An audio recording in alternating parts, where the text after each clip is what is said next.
All right, Nick Harris, you are on Driven to Ride. How are you, sir? I'm doing well, Mark. Thanks for having me on. Yeah, no, it's a pleasure having you here.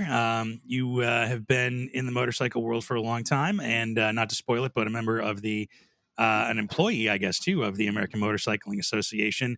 So let's start there, though. What do people maybe most know you for? What is your claim to fame? I guess I was thinking about that. You did send me a question to give me a little idea what you were going to do on that one, and I think most people, oddly enough, refer to me as Motorcycle Nick, and I've had that like for years. And even people that don't know each other, it just seems to happen. So I'm just kind of known as a guy that's really enthusiastic about motorcycles. Not any one particular kind, or not anyone like this is the best and you should do it this way kind of thing. It's just I just have always been really enthusiastic about them. So as long as it's got two wheels, that's your bag. Pretty much, pretty much. I mean, there's certain things I'm maybe a little better at, but that doesn't mean I wouldn't want to be a good trials rider. It just means I'm not. Sure. Yeah, well, everybody's got their, favorite flavor of motorcycling or their kind of motorcycling. I'm more of an on-street rider as opposed to an off-road rider, but like you said, everybody's got their preferences. So For sure. For sure. I did a really nice ride on Friday, actually. I was in Ohio for the Hall of Fame induction ceremony, and we had an adventure ride. And for me, it was a little bit out of the norm. And I was on a TW 200, which was not like a bike I've ever ridden. And by the end of the day, I was convinced it was just a perfect motorcycle for what we were doing and for my skill set and, feet on the ground when I was stopping kind of thing. It was absolutely the right bike. I love it. That's great. Well, let's go back in time to the beginning. How did you even get into motorcycling in the first place? Well, if you listen to my parents, who neither one of whom ride, there was some early childhood trip with some neighbors, and their friends had a little Briggs and Stratton, I assume, powered something home built vehicle, and they lived, in what probably now is a suburb of Seattle, but at the time was, a very rural area.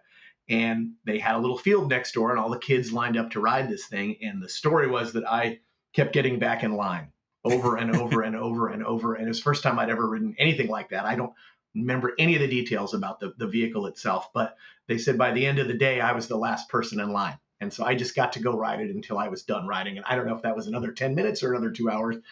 It's just one of those things I have very vague memories. But apparently when I got home, my parents weren't there. When I got home, they said, oh, we pretty much knew we'd lost you. So I was probably like 8 years old, I'm going to guess. So neither of them rode at all. You didn't have any like family riding motorcycles? No, not really. Not really. There's other funny stories about me kind of being a gearhead as a child, but no, my dad's a real active outdoor kayaker, hiker, climber, but not really a motorhead. So I don't honestly know how that part of it came to be. Right. Well, so the details are a little bit fuzzy, but do you kind of remember that feeling you had where you kind of hooked from the start with motorcycling? Like what made you want to get up and on that thing over and over and over again? I think I was probably hooked even before I got there. I like say I've heard funny stories about my dad tells a story about when we were kids. There was some hydroplane race on this lake in Seattle, right near where we lived, and we had just moved there. And he walked down there with myself and my brother, and he and my brother were not impressed. And he looked over at me, and I was already enthralled at like age 5. So I think it's just the freedom and it's the joy of being in control. I kind of think about it. There's certain sports, and it doesn't have to be a motorcycle specifically, but certain sports where you are in charge, so to speak, and the outcome is on you. It's not a team thing, and I've played lots of team sports in my life, but it's you and the bike, you and the golf ball, you and the whatever. I'm sure there the kayak, you and the rock climbing, where it's like you get to determine the outcome, and it's something fun about that, something enjoyable about that, and challenging yourself, but also just realizing that it just represents freedom. That's probably the single easiest way to think of it for me is as a kid, my first vehicle was a motorcycle when I got a driver's license. And I just liked that aspect of it. So your parents didn't fight you on getting a motorcycle license at all? I don't think my mom was super excited about it. I did drag her over to the Yamaha dealer, and I probably made the worst negotiation ever as far as price because I was just so excited she was going to co-sign. So I bought a Yamaha YSR 50, and again, I probably paid the most for one of those that anyone's ever paid, but I didn't care. I just wanted it, and I knew enough. I didn't know a lot, honestly, but I knew enough that I knew it had gears. You shifted. You didn't just have a automatic like a scooter, and that appealed to me. So yeah, I don't think she was super happy about it, but also I was a real avid bicycle rider, and I'm sure I swore up and down I would wear a helmet and things like that. So somehow, I mean, I'd have to ask her. It's funny. I haven't brought that up in a while. I should ask her, like, why did she agree? I don't honestly know. But Washington State at the time, it was, I was riding to high school. It was not very far. And I actually ran into someone. This is a bizarre side story. I ran into someone the other day. I just moved. My neighbor, who I don't remember from high school, turns out was a couple years behind me. He said, "You're that guy that rode a motorcycle and talked about politics in high school." And I was just dumbfounded. I said, "You can't be serious." That I don't remember him. He was in about 8th grade when I was in 11th grade. And he says, "Oh, no, I remember you very clearly." And strange, small world. It's kind of amazing what people remember you for, right? It is. And I was shocked. I said to the guy, I mean, this is literally my neighbor, the next house over. And I said to him, "Well, I don't owe you an apology from high school or something, do I?" Because as soon as he knew who I was like, "Oh, no, hopefully I wasn't awful to this kid in high school." And he says, "No, not at all, not at all." He said, "You actually were pretty inspirational." He says, "You're one of the first people I knew that had a motorcycle." And I only sold that bike a couple of years ago. I kept it for a long time. I didn't ride it a lot, but it always had a special meaning to me. Yeah. I mean, everybody. I still have the first motorcycle I had was a 1979 Honda CM400, so I totally get it. Awesome. Well, speaking of motorcycles and talking about politics, that's kind of how your professional life was guided through with politics and everything, right? Very much so. And the fact that I get to do the thing I care the most about in life, which is honestly is motorcycling, and combine it with something that I kind of just inherit. My mother had a bit of a political career in Washington State. She was on the park board. She's on the school board. More so than my father. My mother was real active, and just in general, both of my parents are really engaged in politics in some level, like listened to the news, wrote letters, went to meetings, whatever. And Washington State has a caucus system. So like on election night, people would go and sit and, talk about, especially in the primary, they would go talk about like, I'm going to vote for this Republican. I'm going to vote for this Democrat. They would make their case at their caucus. And so I remember as a kid going to those, going to like an event at the mayor's when it was Charles Royer was the mayor of Seattle at the time. And so I'm sure it was a re-election party, but my mother would be invited to things like that. And so I think that was kind of the start of it, is just realizing that that's how you are engaged as a citizen in what we do as a nation. And so I guess for a lot of people, it's not that it's difficult or anything. It's just unknown. And so when you realize that this is just normal people doing, what they do, and that frankly, local politics is really the thing that affects your life the most. I mean, we all want to think the president is our best friend, but the reality is it's the city council, that makes a decision, or the board of supervisors that sets a zoning rule that really probably affects you more on a daily basis than anything that Congress is going to do. They're going to do something occasionally that's going to have maybe a larger impact, but day to day, it's the locals that you really need to get to know. And so as a result of all of that, I just I was an economics major in college, and then I ended up I worked in a motorcycle shop for a little while. And then I found the AMA job, and I found it online of all things. And it was just kind of a natural combination of that interest in politics and that love for motorcycling. Yeah, no, that's awesome. I mean, it sounds like it was almost like kind of luck and opportunity that you were able to combine your passion for motorcycles and your passion for politics and make it a career. 100%. I mean, it's literally, I remember it to this day. I still have a screenshot of the job ad. I was living outside of Sacramento, and it said, I put in on monster.com, I'll give them a plug. I put in keyword motorcycle geographic area Sacramento. Okay. And there it was. And it was like, I get choked up. I looked out the window because I thought someone I know is messing with me and has created this fake job listing, and they're outside of my yard. No way, yeah. I really thought one of my IT, literate friends is messing with me. And it was the strangest thing to find that. And then, of course, when I first talked to the AMA, I was living about an hour east of Sacramento up in Placerville. I thought, well, I'm going to have to commute. And so when I first talked to them and did the initial interview, they said, oh, no, it's remote. And this is like 2001, remote work wasn't as common as it is now. So that was kind of an interesting idea. Yeah. So that's kind of an interesting idea. I mean, there was going to be a fair bit of travel, obviously, but day to day, you're going to wake up and like now, you're going to wake up and your office will be down the hall.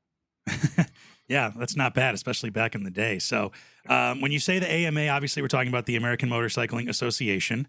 Motorcyclist. Oh, I'm sorry. That's At okay. The American Motorcyclist Association. I'm sure I'm Yep. probably not the first nor the last person Everyone to. does that. Motorcycling. Yeah, yeah, for sure. Yeah. But what is your official title with the American Motorcyclist Association? And tell me a little bit about what your day to day is.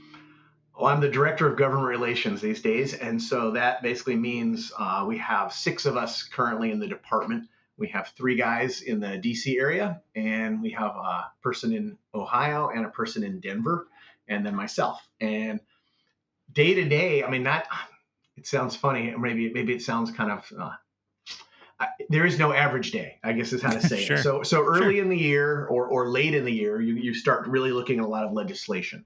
You're Hmm. often reviewing legislation, making sure that there's a good idea or a bad idea depending on who's proposing it, and trying to just get ahead of things.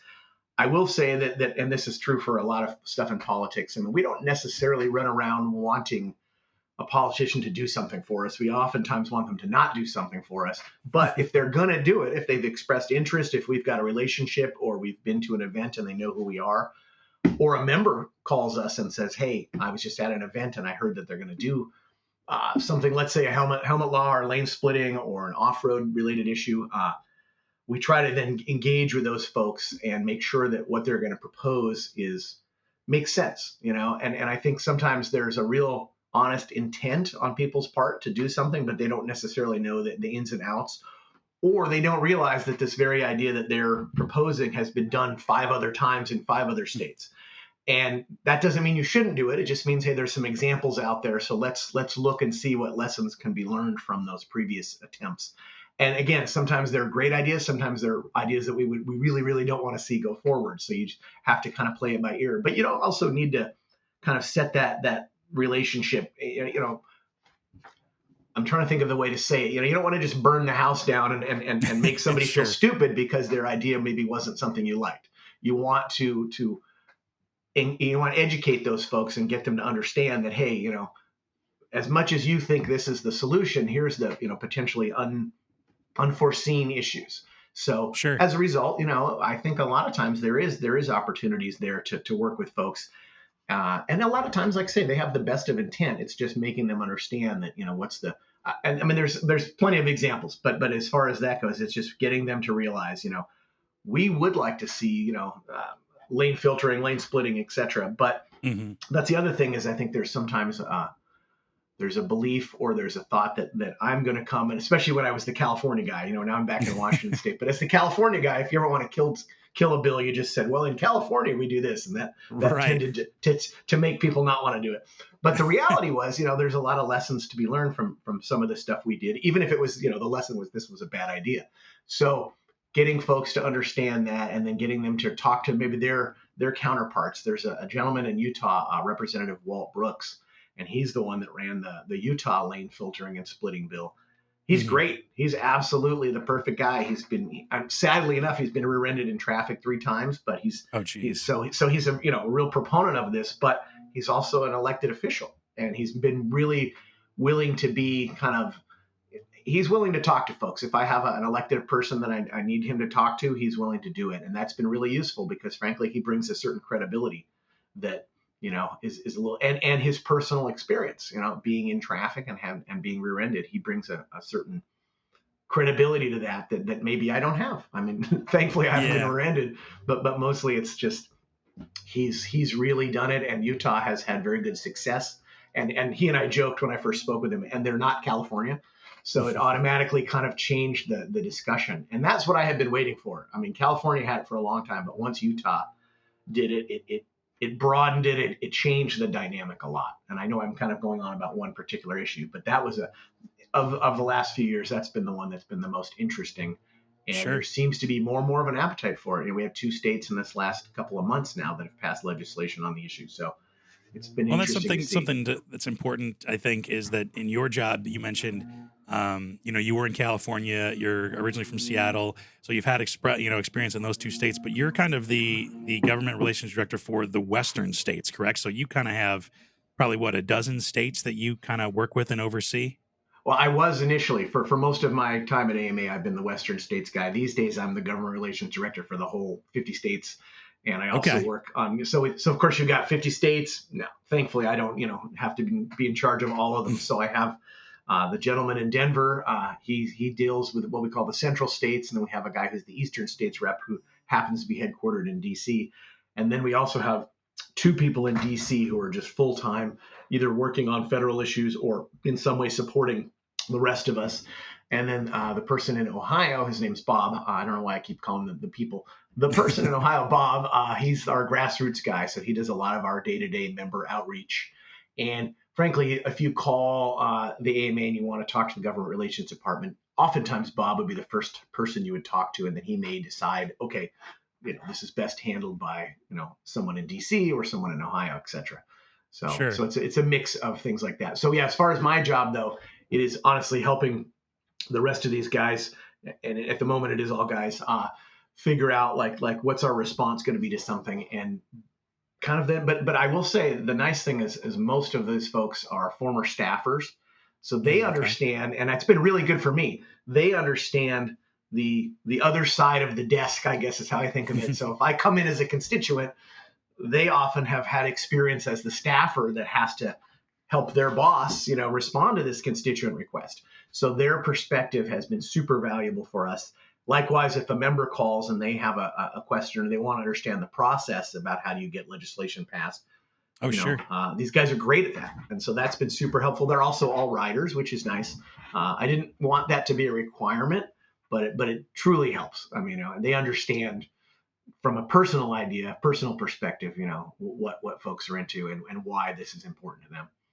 Yeah, I imagine, you almost kind of have to be bilingual in a sense, where you have to be able to speak motorcycle, but also speak politics, because I can't imagine, and nothing against them, but I can't imagine that there's a big Venn diagram circle of people who ride motorcycles, but people who are also politicians. I mean, you mentioned the guy from Utah, which is great, but Yeah. I have to imagine there has to be, like you mentioned, a lot of education about the motorcycling world to politicians, and probably vice versa.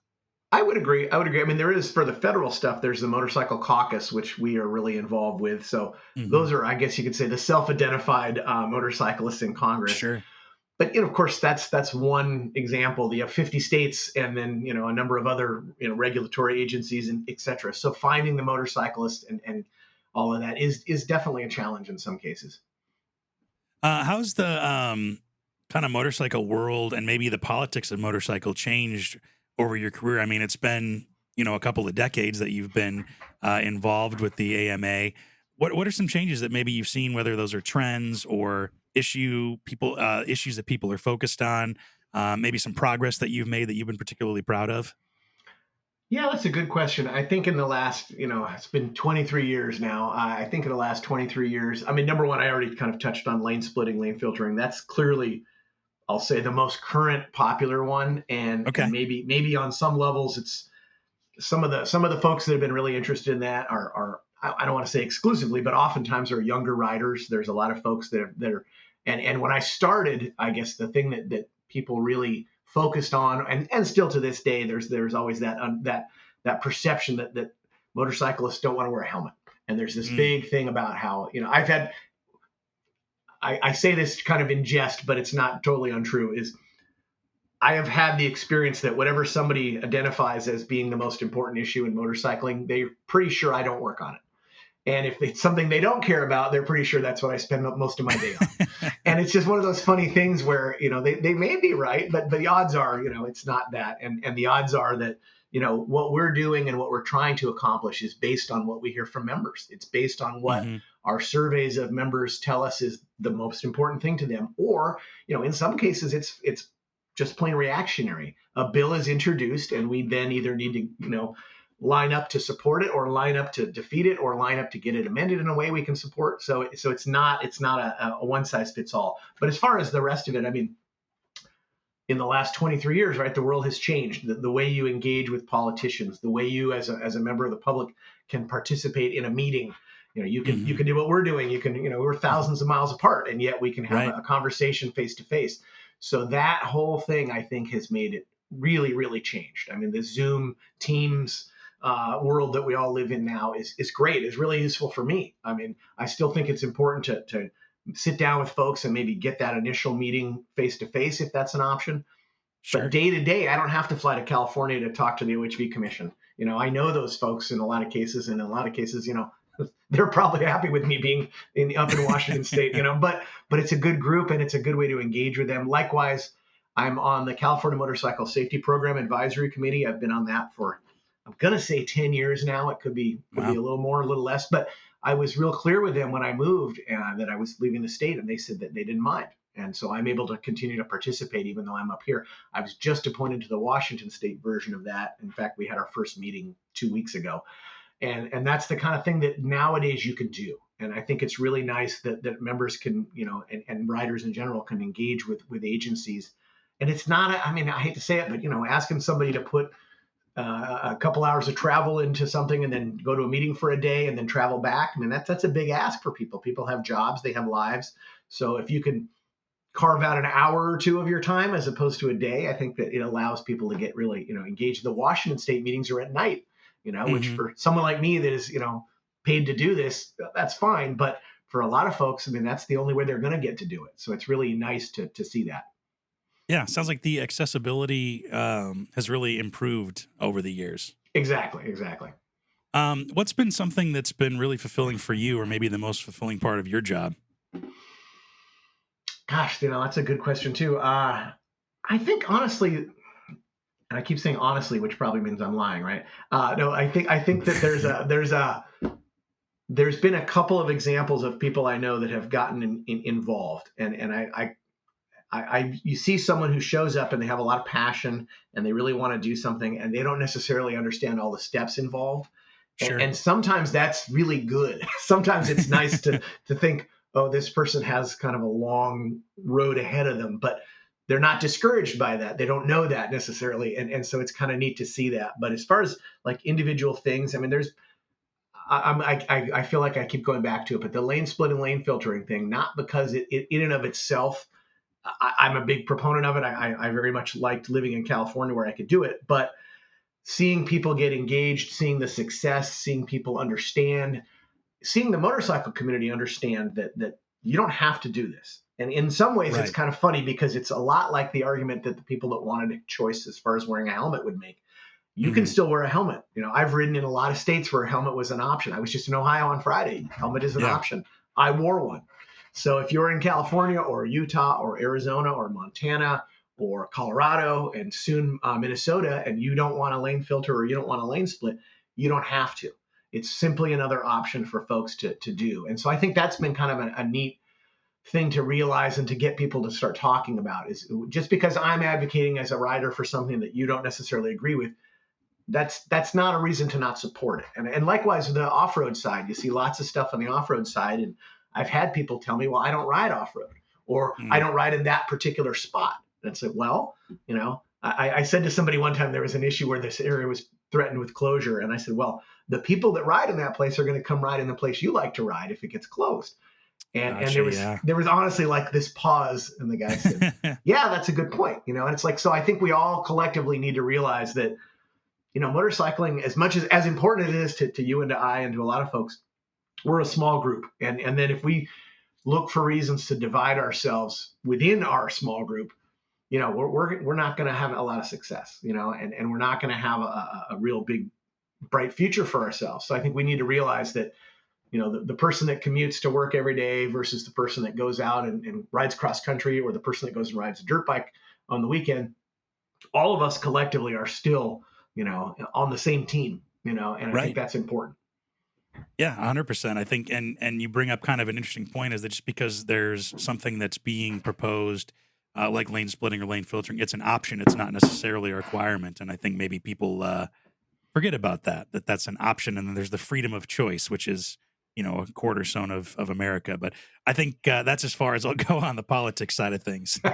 Fair enough. I've passed many a rider while I was splitting, and like I say, it's their choice. I Yeah, understand. it's up to you. It's a It's up new to you. thing, and So. maybe it's not something they want to do. Well, let's talk about your riding a bit. You said you've gotten to ride into a lot of different states, and I have to imagine all of that riding has probably made you realize how awesome and unique the Seattle area and Washington State is for motorcycle riding. Yeah, I mean, having grown up here, I used to commute. I rode to high school every day Yeah. almost, and then in college I rode quite a bit, and then I actually commuted over to Kirkland in the '90s. I worked at a motorcycle shop, and I used to commute across the 520 floating bridge. And what's funny is I look back on it now. I mean, I had a Nighthawk 650. I had a Shovelhead Harley 81 FXWG that I rode. None of those Hmm. bikes were really well set up for bad weather. And I just rode in bad weather and I didn't think about it. And I mentioned earlier, I was a real avid bicycle rider when I was younger. So when I moved to California, I remember at one point I had an R1150 or I had an R1100 RT BMW and I was riding Okay. along and it was raining. And I realized this is probably the single best motorcycle I've ever owned for rain riding, Right. and yet it didn't rain that often in California, so it's just kind of one of those funny things. But as far as like my experience riding, I think pretty confidently I've ridden in 48 states. I think I still Wow. have to go to Oklahoma and Arkansas. I'm sure I have to go to Oklahoma and Arkansas. I'm pretty sure I've ridden in every other state. My favorite type of riding is typically riding and camping. I Oh, like to sure. do that quite a bit, and that if I have the time, I will do that. I will jump on my bike, hopefully with a friend or a group of friends if possible, but even by myself. And I've been really lucky in order to do that. One of the coolest rides I did a few years ago was with a guy who's now the chair of our board of directors, but been a friend of mine for years. He ended up with a motorcycle on the East Coast, and he lives in Montana. And he and I were talking, and he was talking about shipping it back because he's more of a dual sport dirt bike guy at the time. And I said, "Oh, you should ride it."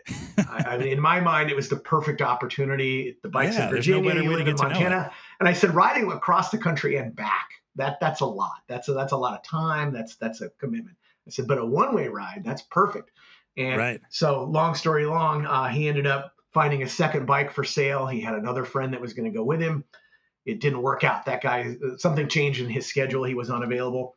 So at Uh-huh. the last minute, he called me and like sort of hinted at, would you like to go? And I said, I would love to go. And we Yeah. rode I ended up meeting him in Norfolk, Virginia, and we rode from there to Great Falls, Montana.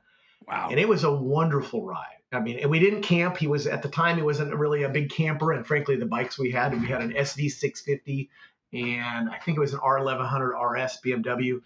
Sure. They were brand new to both of us, and so at the time, we just took off and rode and hoteled it across the country. But I Hmm. just saw him at the meeting last week, and we still talk about that trip.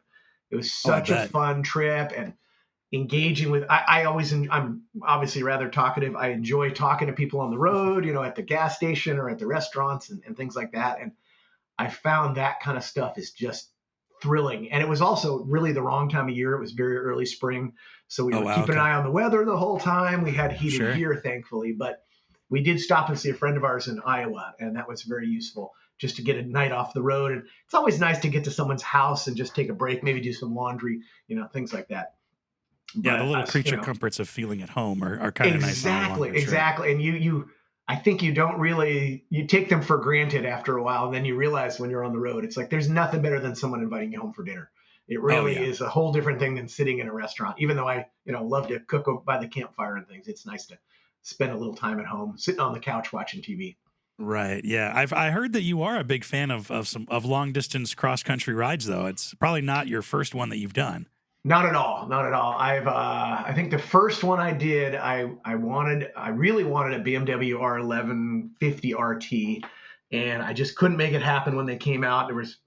I wanted the special edition version, so I Sure. ended up buying an R1100 RT in New Orleans, and I was living in California. And I remember leaving New Orleans, and it was the first big trip I'd ever done. I was meeting some friends along the way. We were actually going to Sturgis, but the first couple of days I was alone. And I remember like riding along, and in my head I could see like a map of the United States. And I was like, okay, you're here. And I'm thinking, Louisiana, and you live here in Northern California. And it was like, you chose to do this. And I was like this thrilling, horrified feeling all at once. Yeah. And Yeah. and it worked out so great. It was a really fun trip. And then another one I did, I shipped a bike to Manchester, New Hampshire, and the wife and I went and did a Nova Scotia Newfoundland tour that the AMA at the time had a tour department, and we did the Nova Scotia Newfoundland tour. And then she flew home, and I rode back Wow. from there. And I have a good friend from childhood who lives in Marquette, Michigan these days, and I had called him and said, I'm going to come see you in Marquette. And he just laughed. He said, no one has ever come through Marquette on their way to anywhere. And I said, well, I'm going to do that. And so that was nice, in part because I got to, ride through a lot of Michigan, which I hadn't seen. I'd never been to the UP, and that was really nice. So yeah, there's a couple things like that. And then, I mean, frankly, we've been lucky enough to ride in Europe. We've ridden New Zealand. Our honeymoon was 3 weeks in New Zealand. That's cool. So it's really, really, I mean, my wife is it does not have an endorsement, doesn't ride her own bike, but she is a hardcore passenger, and she's kind of a nutty motorcycle racing fanatic at this point. So we do a lot of riding. We were planning to do a ride in Portugal when COVID kind of took over the world. And so that's kind of you. One of the questions you had mentioned to me before was, what is my next ride? And I think that we would like to do Portugal. And I have a couple friends who have done it recently, and they just rave about it. And all those are folks that have ridden a lot in Europe. And so when I hear someone who's seen a lot of Europe tell me that Portugal was the best of the things they've done, that really says a lot to me. Yeah, I haven't had the pleasure of riding in Europe, but just going over there a couple times and seeing the difference of landscape and mountains and terrain and all that, it has to be an amazing trip no matter where you go. But yeah, I've heard that about Portugal as well, that it's pretty magical. We have a friend who keeps a bike in Germany. He's retired, and he and his wife are over there all the time. And when he got back the last time, I asked him, where did you go? And he said, Portugal. And I said, oh, how was it? And he said, best place I've ever been. And this is a guy who I think has ridden in Europe 25 times. I mean, I would be surprised if it was less than that. And so it just blew me away. I will say that the thing that you have to kind of recalibrate in your brain when you go over there is, the first time we went over, we rented from a company in Slovenia. And we was a solo self-guided tour. So they had all your routes were basically planned. You had accommodations in the evening, but we were by ourselves. And so we got the books, we got the map, and we're sitting at home, kind of reviewing everything. And the average day, and of course there's the Italian Alps and the Swiss Alps and the French Alps. The average day was like 180 to 200 miles. And we thought, well, that doesn't seem like a lot. Yeah, but that's not too bad. We thought that seems pretty short. No, that's perfect. More than 200 in the Alps starts to be a lot. And we were shocked by that, because we were used to knocking off 400 or 500 mile days. And we got over there and it's like, thank God we listened to the experts and didn't set it up ourselves, because we would have completely overdone it. Honestly, by 225 miles, you were tired. You were ready to call it a day. So I highly recommend, especially for a first time, the solo self-guided tours are wonderful. We've done 4 of them now, and really enjoy them, because that way you kind of can set it up for yourself. You can kind of highlight what you want to do. I've done a couple of group tours, and those are wonderful too, but it's just a different situation. In our case, we've had to adjust them a few times. I have family in Hungary that we wanted to stop and see, things like that. Sure. Yeah, you can make your own detours and everything. Exactly. You can go at your own pace. You can stop when you want. You don't have to worry about trying to keep up with somebody. There's a lot of positives to it. So for sure. What is it about motorcycle touring, long distance travel on a motorcycle, motocamping that does it for you, maybe as opposed to flying or being in a car or anything like that? Yeah, that's a good question. I think part of it is, honestly, I mentioned my dad in fact, my dad just left town this morning. He's off camping in an 82-year-old camper, and not in a camper. He's in his tent. Nice. So I think some of that camping just goes back to that. I think goes back to when I was a kid. That's what we did on the weekends. We camped. And so there's probably some of that. But I think it's the freedom to do what you want. Another friend of mine has really gotten into it over the last few years, and he said, man, the possibilities are just wide open when you don't have to find a hotel room, or you don't have to be back home on a certain, hour. And I was joking, because I have gone on rides where my tent spent 2 or 3 nights in a hotel room. So you're not committed to camp. The weather was sketchy, or it just got to be really late and you hadn't really found a place. One year we were in Northern California, and honestly, the places we thought we were going to camp just weren't open. And we were on the road a little early. So it was just kind of funny that we were camping with our tents, or hoteling it with our tents. But sure. I don't know, there's that freedom of it. And when you're on a motorcycle, people want to talk to you. And again, I'm a social guy. People come up to you at gas stations. People come up to you at restaurants. They want to know what you're doing. When you have, I was lucky enough, I picked a motorcycle up in Alaska once for somebody and brought it back to California. It had a New Jersey plate. This guy had ridden it from Jersey up. He didn't have time to get back to the lower 48. So through a friend, I ended up picking it up for him. people are really dumbfounded when you're in Alaska with a New Jersey motorcycle I plate. believe it. Yeah. And it was funny because in some cases I had been on the bike for an hour or two, but I could hear people talking at rest stops. They're like, "Oh my God, that bike has a New Jersey plate," and so they thought you were cooler than in my case than I really was. But I like that. I like that aspect of it, and I like that, like say, the freedom to go where you want. And I always joke that for some reason the most mundane, nothing special meal tastes so much better over a campfire.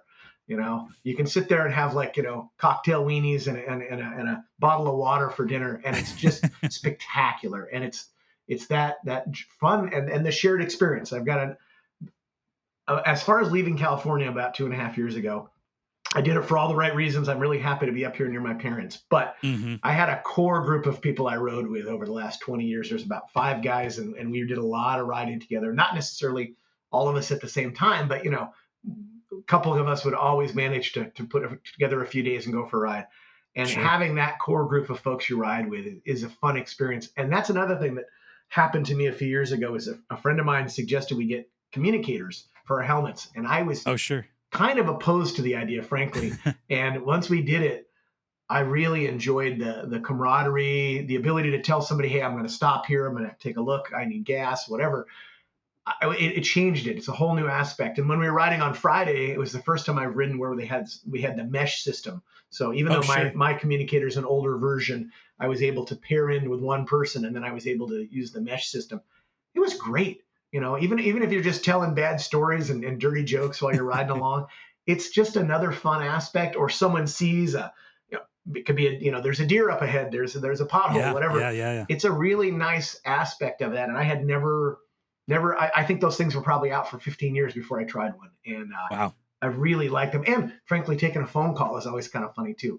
You're buzzing along talking to someone. I've had people go, "Are you on the phone?" And it's like, "Are you on your bike?" And it's like, "Yeah." And they're just shocked by that. So I found that could be a nice feature as well. Plus, frankly, if I'm on a cross-country ride by myself, I can check in with my wife, and she's, not nervous about it. Right. Yeah. A little bit of added peace of mind there. Yeah. But yeah, and that's, it's interesting because I've noticed you do have to kind of be more social on a motorcycle when you're kind of by yourself on a cross-country trip. I rode to Sturgis this past summer there and back by myself. And I'm a pretty social guy. I'm pretty open to talk to people.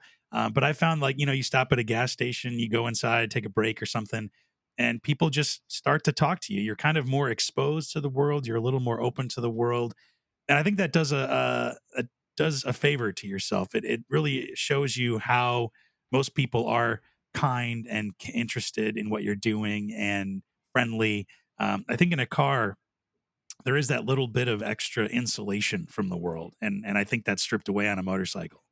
I totally agree. I mean, the other thing, of course, is you notice when the temperature changes, good smells, bad smells, whatever, it is interesting how you're just more out in the world. You're just experiencing things. I'll tell you one really bad story. It's a funny story. We were riding across the country, my buddy Russ and I, and we were in North Dakota, and it was cold and it was foggy, and we stopped at some giant North Dakota gas station, truck stop, coffee thing. And we're sitting there just, taking a break, warming up. And there was this table, like the next table over was a couple of what we assumed were locals. And this one guy just kept looking at us. But every time I looked at him, he would kind of not make eye contact. Oh, sure. Yeah. So finally I made eye contact. I caught his eye. And I said to him, "Have you never seen a stupid person before?"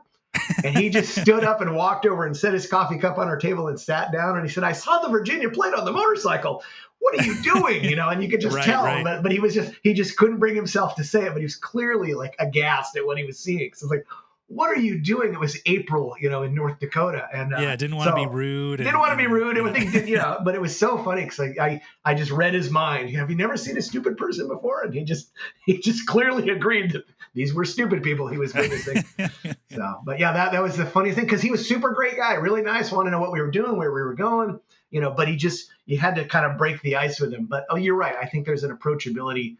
And the other thing, I've run out of gas, not a ton of times, but more than once. And people want to help you. People stop to see if you're okay.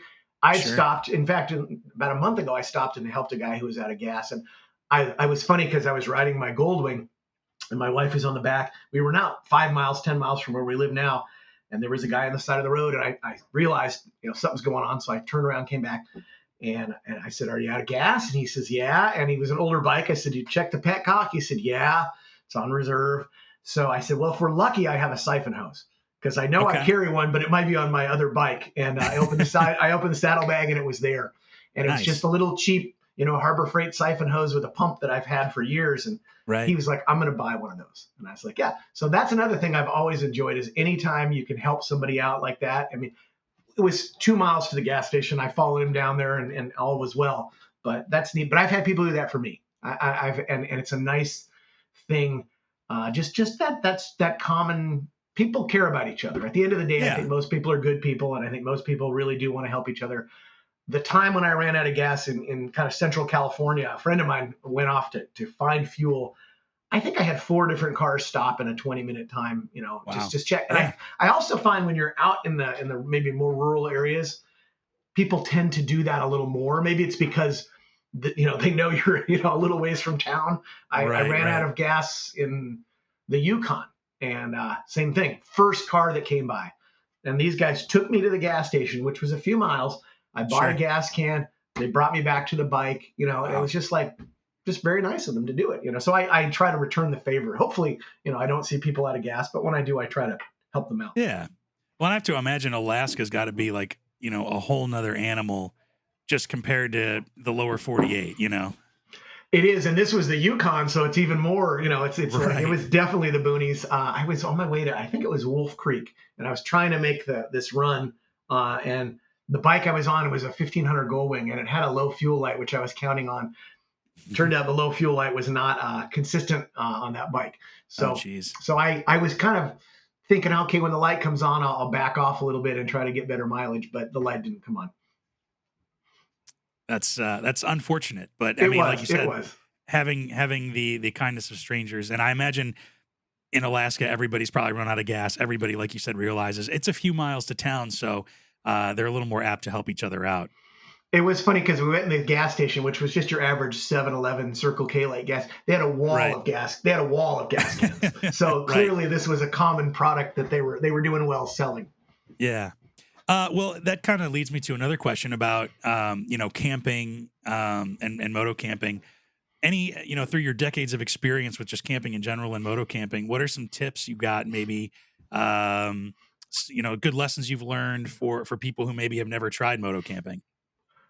That's a great question. So I taught this to my dad, and that made me proud. My father, who's been camping before I was born, the single best thing I added to my camping setup was a little piece of rope, like a shot cord or whatever you want to call it, and a couple of clothespins. And they are so helpful, and you use them for 100 things. And so my dad saw me doing that when we were camping one time, and he was like, I'm going to add that to my kit. But as far as the broader stuff, I mean, number one, of course, is, set it up, try it out. I've been camping with people that pull out a tent they've never set up. And it's like, really? You didn't think to set stuff in your backyard? Or they realize they don't have tent pegs, things like that. So I'd say take on a relatively small thing to start out. Don't do a cross country ride on day one. But, other than that, I mean, it's hard to even think about it. I get nervous when I go camping now because I almost feel like I'm cocky about it. Like I know what I'm taking, I grab it, I throw it. When I was living in California, I had a pretty good sized shop out where I was living. So I had like a big Tupperware container. That was my camping setup. And the only thing I had to decide was what sleeping bag am I taking? But it's just good to have, one of the things I added in the last few years was a cot.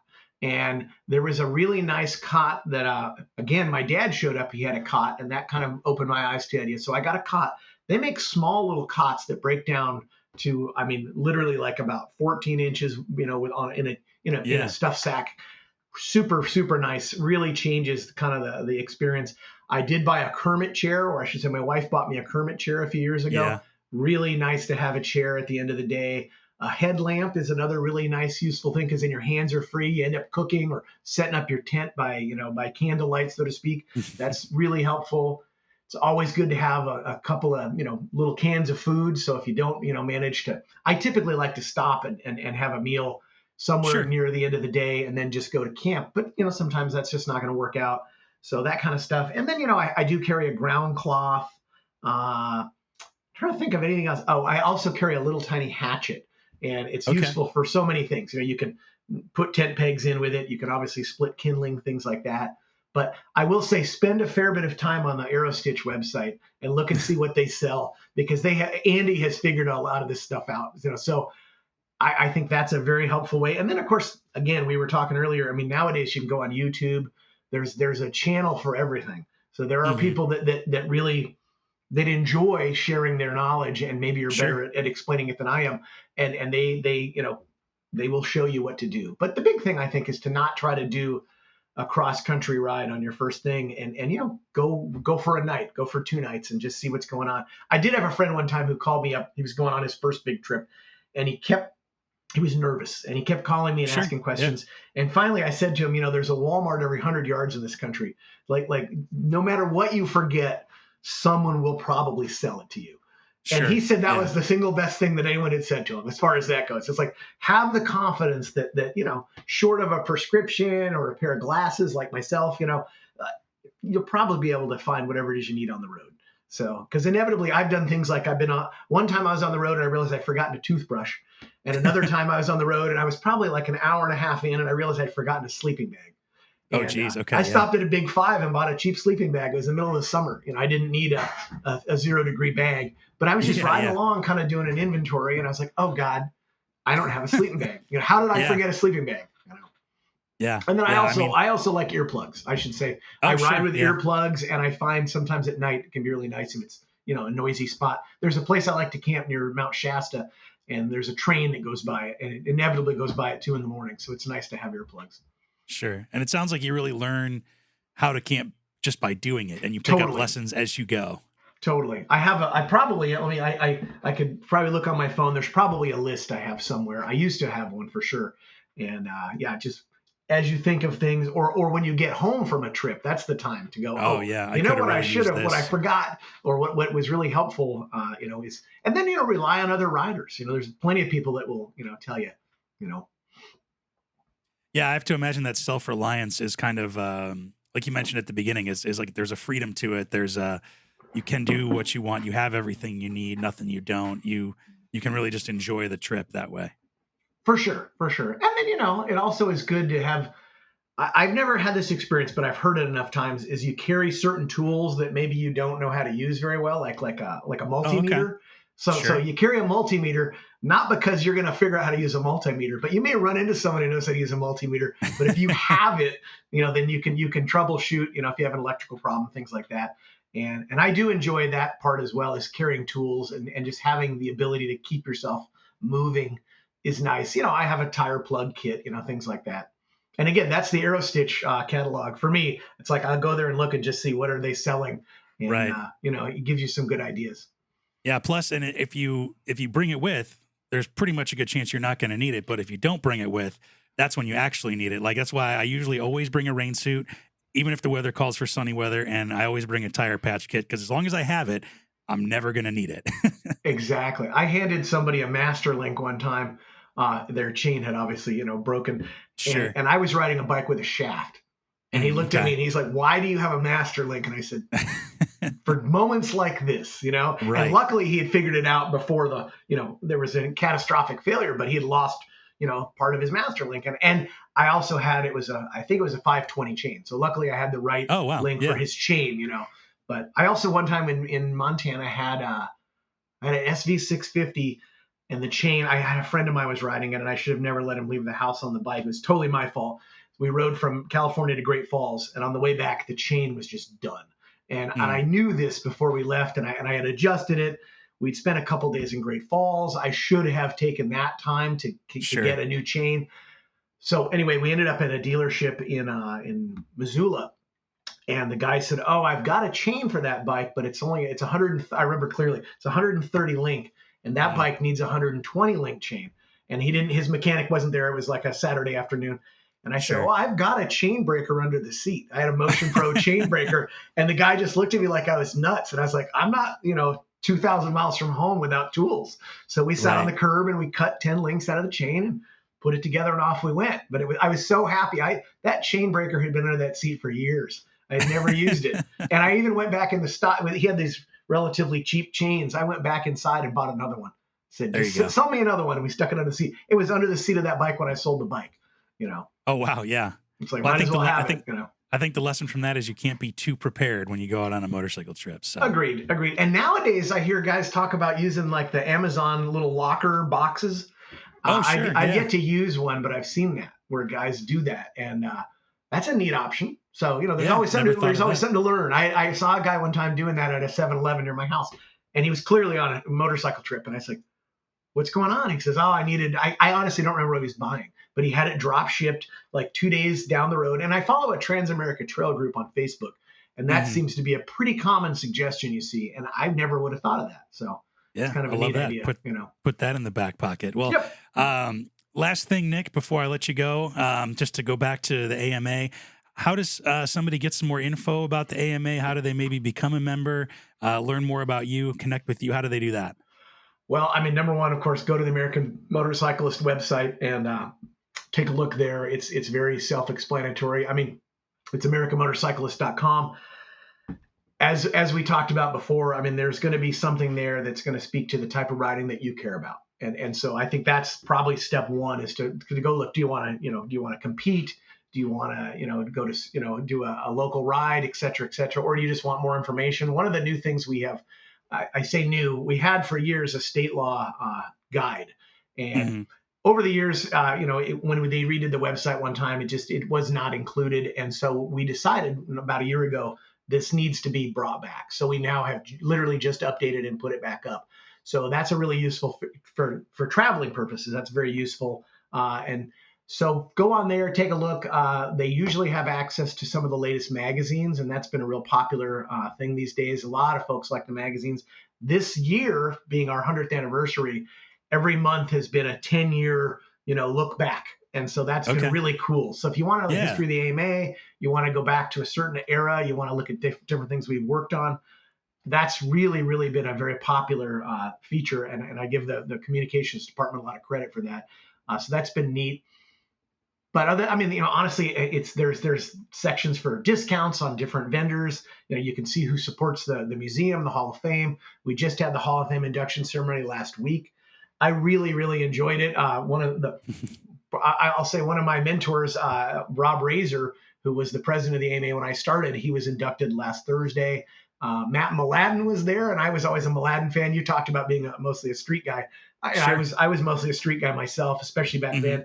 I mean, Ben Spies was there to introduce him for the induction, and it was like cool. Two guys that I followed, religiously when I was younger and saw race. And so that was really neat as well. So there's a lot of stuff there, and I would just suggest you take a look at it. They have a towing option, that is, to my mind, something that's it. We talked about things you would want to have on the road. Towing is another one. Hopefully you don't need it, but it's very useful to have. I have used that as well. So sure. It's out there. Cool. Well, we'll have you back, and we'll talk, more in depth about the AMA and everything that the AMA does. But it's been great to get to know you a little bit, and it kind of inspired me. I want to take a trip right now. I'll come out to Seattle. Just jump on the bike before it gets too cold and head out from Chicago to Seattle. Why not? Right. That sounds great. And I'll be honest with you, my wife and I, the other ride we want to do is Route 66. And I know it starts in Chicago. And so we've talked a lot about maybe I would ride out there and then she would fly out and meet me and we would take off from there. I did a similar thing years ago. There's kind of a theme there, right?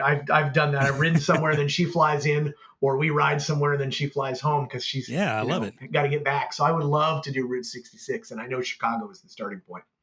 Yeah, well, when you get that on the books, let me know. We'll start the ride together. How about that? That sounds wonderful.